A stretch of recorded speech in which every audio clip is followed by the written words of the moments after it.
Hey guys, Taco here on Pokesarma and welcome back to another Weiss video. And today we'll be doing another day of life deck profile. Now, this is not the A standby build, this is my preferred build. And let me just talk about A standby for a bit. I'm not a huge fan of A standby. Main reason because I just don't like how it plays. It's very one-dimensional, you can say. Standby always plays the same no matter what build you're playing. You just do this and that, and there's no uniqueness to it. It gets boring really quickly, which is why I don't like standby that much. And in a sense, a standby can be very clunky at times, and it breaks much more easily than any other decks out there. So this deck is much more consistent from the times I playtest a standby and compared to this as well. And I just find this build much more suitable for me as a player. And the ratios, etc.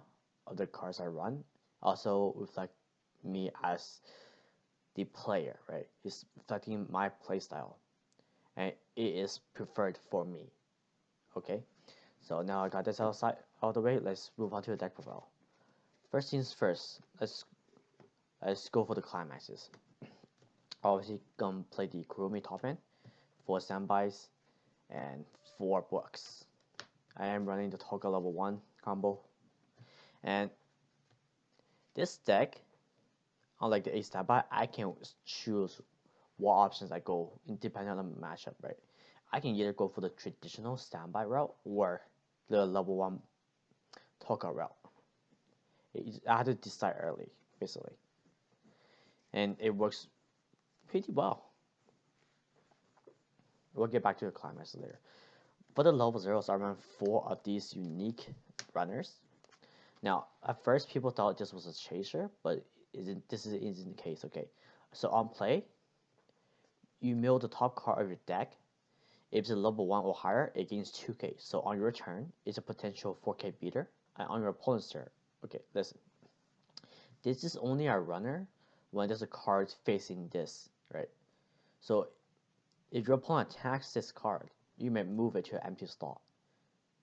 But if there's no card facing this, you cannot run. 3 clean cuts. I like my clean cuts in a 3. I only be like a 4 because it gives me more options to run other cards that I want to run, right? It's fine at 3. I like at 3. Unless this character already run 4 that then. Now, just like my previous deck profile for Toga Waifu, this is a clean card. If you don't know what clean card is, when this card reverses card by battle, you may choose another character, put it in your back row as rested, okay? Empty back row. Also, when this card gets reversed, bottom deck it. And once again, 3 of these brainstorms, Toga brainstorms. I am running standby, as you can see here, which is why this card is in here as well. And plus, it goes really well with this as well, which I'll get to later. This is the top 2 search brainstorm. 1 player climax, bounce back to your hand, pick a character, give it 1k to the end of your opponent's turn. Now, these two. This Kotori is a stock bomb. The reason why this is here is for the SEO matchup and at times the Psychoma matchup as well. Also, the first effect is if you control 1 or other less characters, use the top card. If it's a level 0, play it, right, as rested in your back row. So it's a good stock bomb as a good field swarmer as well. If you hit, that is. It's pretty good. I might take this card out if Psychoma and Saldesk get hit, but for now, it's a good card. Next, I play the 2 Shido. Now, spoiler alert.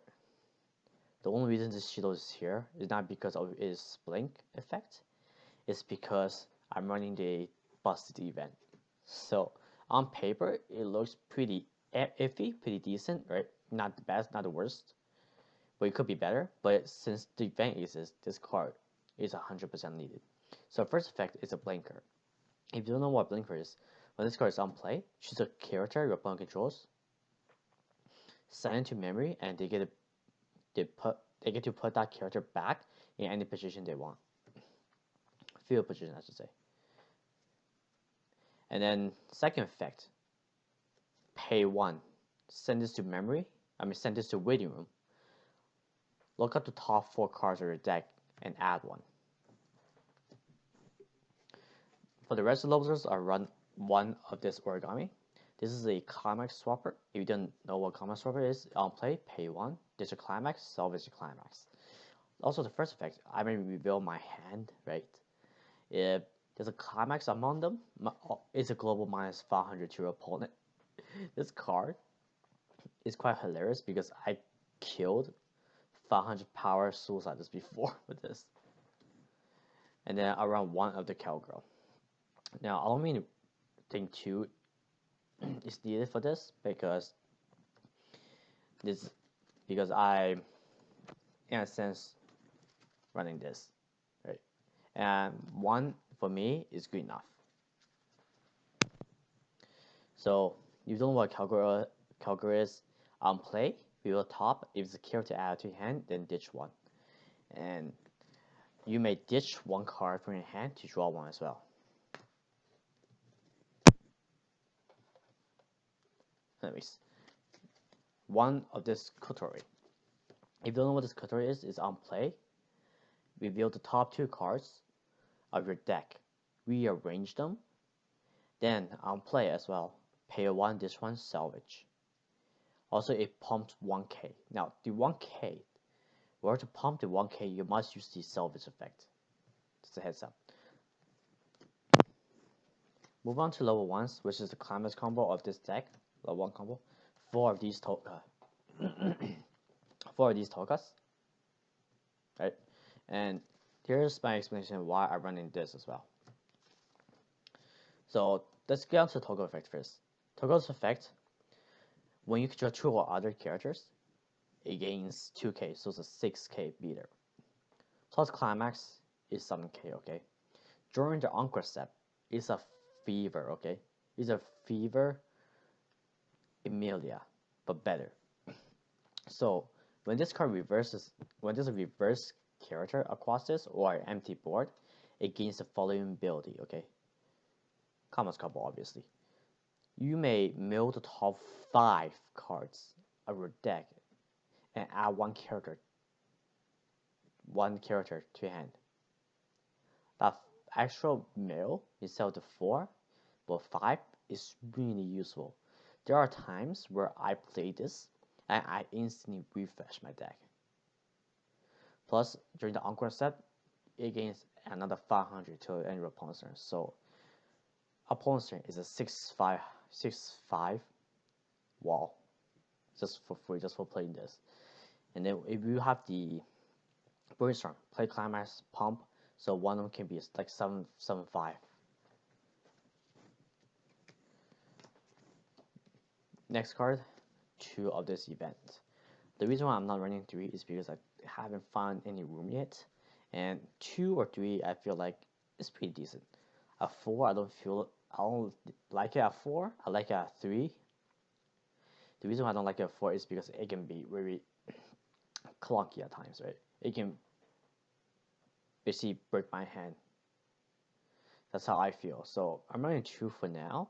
I might bump this up to 3 if I can find room, which I think I can find room right now because this is 1 card I rarely use in the deck. But we'll see it. For now, 2 is okay. Now let's go back to talking about this level 0 Shido. The reason why this Shido is run is because of this. Instead of a mill 4, it becomes a mill 8, right? So what this event does is on play, choose a character, choose 1 yours, rest it. Gains 1 of the following effect. You choose 1 of the following effects. So either salvage at level 3, or choose a opponent's character, send that character to waiting room, and they choose a character that's level below it and put it on stage. So for any standby matchups, this card fucks up fucks over everything in standby. It fucks over rider, and it fucks over basically standby targets once again. So this card is going to be insane in English. It's really insane in here. So this, if this gets banned by the banners, I don't care. It deserves to get banned. And the last effect, I believe, is, what is it? Oh yeah, last effect, mill the top 4 cards up to the top 4 cards of your deck and add a character. So the combo is you play this, right? You rest the Shido, you mill to 4, you pay 1 for the Shido to mill 4 again. So in a sense, you're milling 8, and the card is too nuts. And because I'm running standby, and because my level, I have this, right? This card is super good. Even what this card does, I'll explain again. Pumps 1500 during your opponent's draw phase to the end of their turn, and if a character on your opponent's side of the field gets reversed by battle, right, you may check top. You can either choose to leave it or put it bottom deck, so it's a stride. And once again, if you have the brainstorm, in a sense, you can pump this to here. Granted, you get a common combo off. This can be a 9k wall.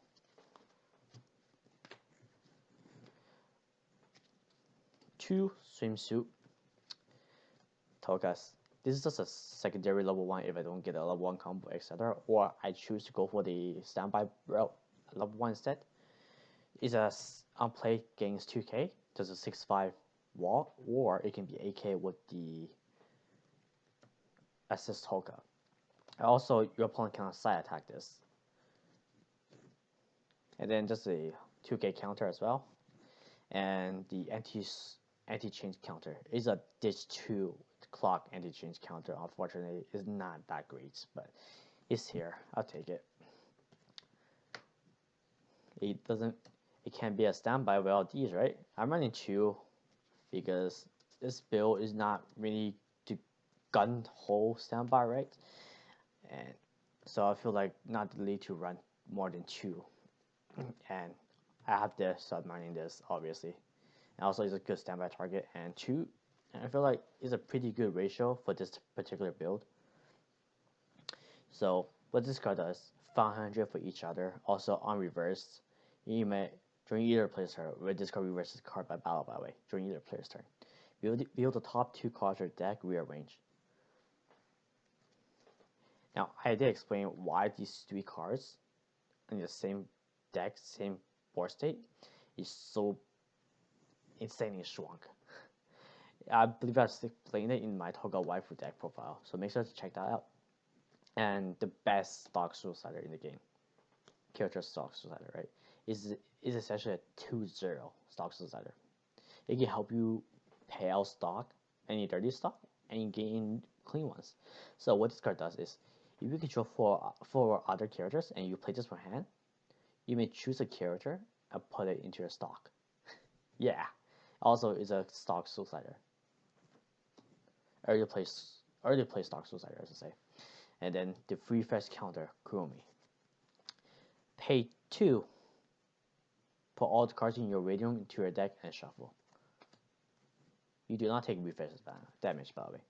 And then now, the finishers of the deck, 4 Kurumis with these standby. Now, everyone thinks this card is busted, and I get why, but for me, I think this card is just good because of the power and the hand needed, right? Because if you're going in with 7, right, and you're not playing the standby routing, you standby out 1 of these, you use 2 of the burn 3 effects, and your hand is basically gonna be abysmal. So in a sense, if you're going for the burn, you want to finish your opponent off, because this is basically a all-in finisher at level 3, because once you do that, you don't really have any hand size to go in for a second level 3 game, right? So what this standby combo do is climax combo with standby. Choose 1 of 3 following effects on attack. I may ditch 2 cards to burn 3, or I may send 3 cards from my opponent's waiting room to into the deck and just shuffle, or I can stock bomb. So you don't know what stock bomb is? I put all my opponent's stock into the reading room and they put the same number of amount of cards that was sent to the reading room from stock, from the top of the deck to the stock. Also on play, it heals, so it's a heal finisher. Also against 1k if I control 2 others. So in a sense, it's a 10-5, which is not that great, right? But I run the, once again, I run the brainstormer, right? So you can justify being saying, oh, one can be 11-5, and I also run this card, which is coming right up, the 2 Kotaris. These are good standby targets. Also, it fixes the standby problem of not having enough soul damage at times, like the lacking of soul. So what this card does is assist front 2k. So one of them at best can be at 13-5, which is not that great. It's pretty average for finisher rate. And it's not much. You can't really get over something that's what, like a standby build, 7-5 mirror match, you can't really get over anything because counter and your Kurumi is dead. Granted, this Kurumi, you don't need reverse for their effects, so in a sense, you know what? I'm just gonna say the Kurumi is good. It's not overly busted, but it's just a very good card. I don't think it's superly busted. That's what I think. So what this Kotori does is a front assist 2k. Also on play, choose one of the following effects, right? On play, salvage a character. On play, check top, check top 3. Add 1. Send the rest to Radium. You don't need to show it. Also, on play, give global 1k and 1 soul, I believe. Yeah. So if I have like 1 on board and I play 2, and I have enough hand to do the hand, I'll play this to give everyone 1 soul. So I'm swinging for 3 instead of 2s. Because one of the major problem I have standby is I can't do enough soul damage level 3, and that card solves it. Right. Move on to my last few level 3s. The early place. 2 of these early play Tokas. 4 more other characters. Early play. Play heal and gains 2k to the end of your opponent's turn. And then last but not least, this is the card I think I'm getting rid of. You know what this card does is on play is a stock healer. On play, ditch 1. Put the card you heal from clock to stock. Also, you may pay 2 to bounce a character. So in a sense, the pay 3 healer and the bouncer, right? But I'm using this card not often. I think I barely use it. So I'm thinking of taking this card out for another event, but not at the moment. I don't know what the ban is going to be like, but after the ban is, maybe, or everything can be changed, right? So that's going to be my preferred Day of Life deck profile. I hope you guys enjoyed this video. Stay tuned for my 8 standby Day of Life deck profile, and I'll see you guys later. Oh, make sure to subscribe, obviously.